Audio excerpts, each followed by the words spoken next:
তোমরা যারা ক্যালকাটা ইউনিভার্সিটির আন্ডারে সেমিস্টার 4-এর ছাত্রছাত্রী আছো এবং তোমাদের রাষ্ট্রবিজ্ঞান সাবজেক্টটা এমডিসি কোর্স অর্থাৎ পাস কোর্সে আছে, তোমাদের জন্য আজকের ক্লাসটা খুবই গুরুত্বপূর্ণ। আজকের ক্লাসে তোমাদের CC4 পেপার এবং CC5 পেপার অর্থাৎ 4 সেমিস্টারে যে দুটি পেপার পড়তে হবে, এই দুটি পেপারের 100% কমনযোগ্য সাজেশন নিয়ে আলোচনা করব। প্রথমে তোমরা CC4 পেপার অর্থাৎ ইন্ডিয়ান পলিটিক্যাল থট 1 এই পেপারের সাজেশনটা বুঝে নাও। তোমরা জানো তোমাদের 15 নম্বর এবং 5 নম্বরের প্রশ্ন পরীক্ষায় আসে।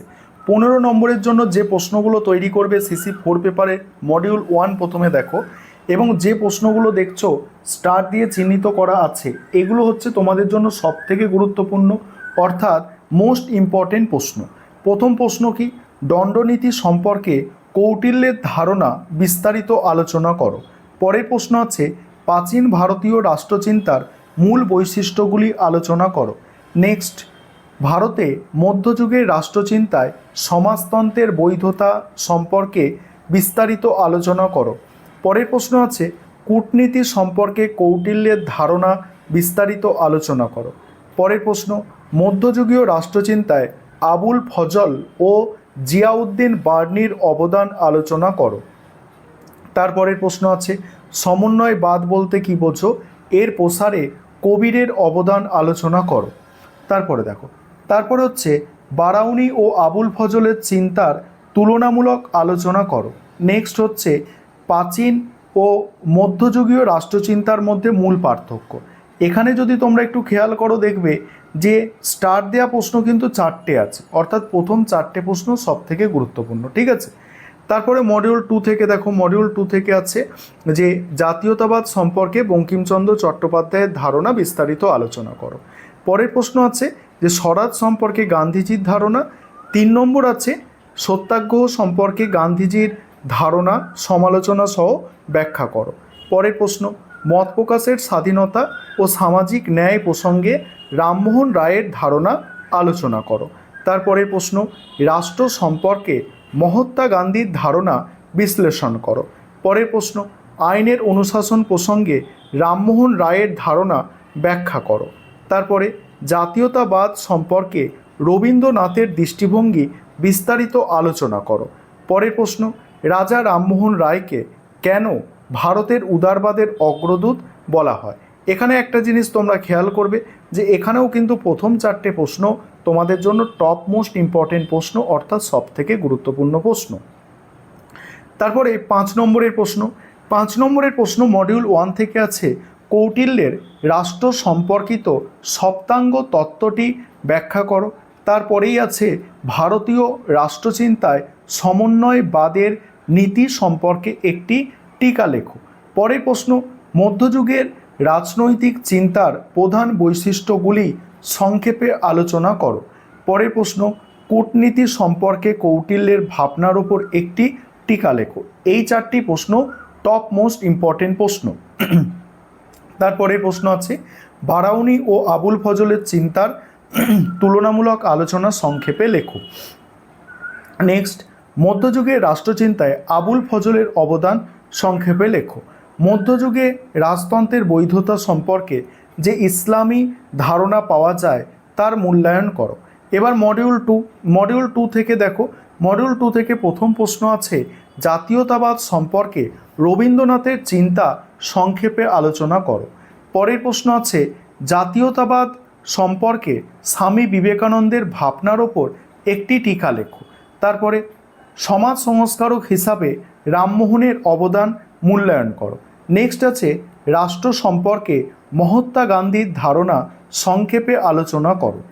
নেক্সট মত প্রকাশের স্বাধীনতা সম্পর্কে রামমোহন রায়ের ধারণা সংক্ষেপে লেখো। নেক্সট জাতীয়তাবাদ সম্পর্কে বঙ্কিমচন্দ্র চট্টোপাধ্যায়ের ভাবনা ব্যাখ্যা করো। জাতীয়তাবাদ সম্পর্কে বঙ্কিমচন্দ্র চট্টোপাধ্যায়ের ভাবনা। নেক্সট সত্যাগ্রহ সম্পর্কে গান্ধীজির ধারণা। এবার এখানে কোনগুলো গুরুত্বপূর্ণ? প্রথম 4টে সব থেকে গুরুত্বপূর্ণ। এবারে তোমাদের পরের যে পেপার পাবলিক অ্যাডমিনিস্ট্রেশনের ওপরে যে পেপারটি আছে এই পেপারের সাজেশন নিয়ে আলোচনা করব। তার আগে যে বিষয়টা তোমাদের বলার আছে যে তোমাদের জন্য অনলাইন কোচিং ক্লাস চলছে। তোমরা যদি কেউ পেড ব্যাচে অ্যাডমিশন নিতে ইচ্ছুক থাকো বা আমাদের থেকে স্টাডি মেটেরিয়াল অর্থাৎ PDF নোটস কিনতে চাও, তাহলে তোমরা স্ক্রিনে দেওয়া নম্বরে যোগাযোগ করতে পারো। এবারে তোমরা দেখে নাও দ্বিতীয় যে পেপার অর্থাৎ সিসি 5 পেপারের সম্পূর্ণ সাজেশান। 15 নম্বরের প্রশ্ন মডিউল 1 থেকে দেখো।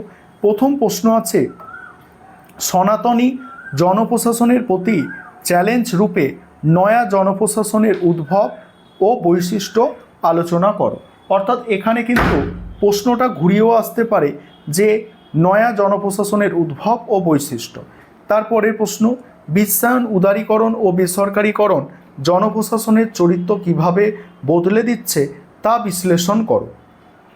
তারপরের প্রশ্ন শাসন ব্যবস্থা বা গভর্নেন্স বলতে কী বোঝো?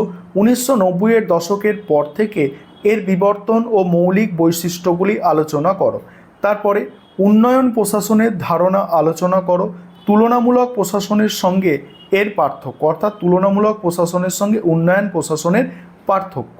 পরের প্রশ্ন আছে নব জনব্যবস্থাপনা বা নিউ পাবলিক ম্যানেজমেন্ট ধারার বিকাশ ও মূল বৈশিষ্ট্য আলোচনা করো।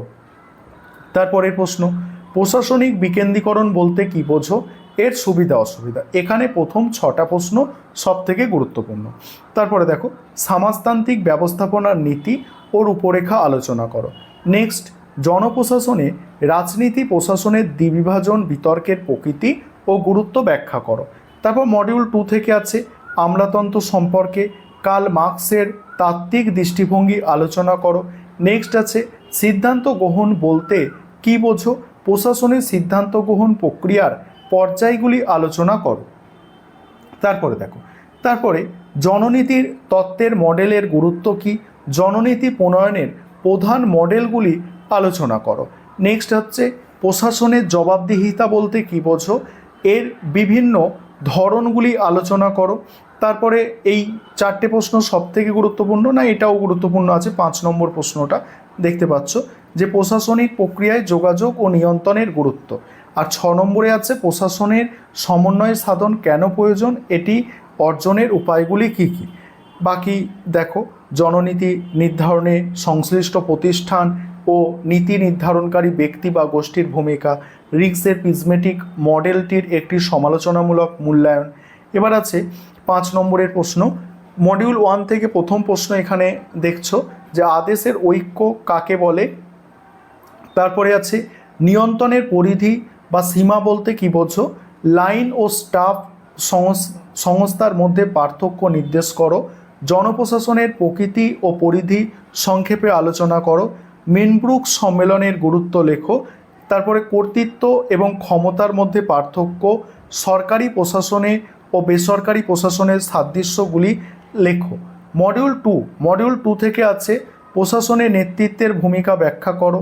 নেক্সট আছে আমলাতন্ত্র একটি লৌহ খাঁচা, ওয়েবারের তত্ত্ব অনুসারে বিশ্লেষণ করো। নেক্সট জননীতির বাস্তবায়ন প্রক্রিয়ার প্রধান বাধাসমূহ কী কী। নেক্সট হারবার্ট সাইমনের সিদ্ধান্ত গ্রহণ মডেলের বৈশিষ্ট্যগুলি লেখো। নেক্সট পরিবেশ তাত্ত্বিক দৃষ্টিভঙ্গি কী। তারপরে আছে আনুষ্ঠানিক ও অনানুষ্ঠানিক যোগাযোগের মধ্যে পার্থক্য। আর শেষ প্রশ্ন জবাবদিহিতা ও দায়িত্বশীলতার মধ্যে পার্থক্য নির্দেশ করো। এই ছিল তোমাদের কমপ্লিট সাজেশন।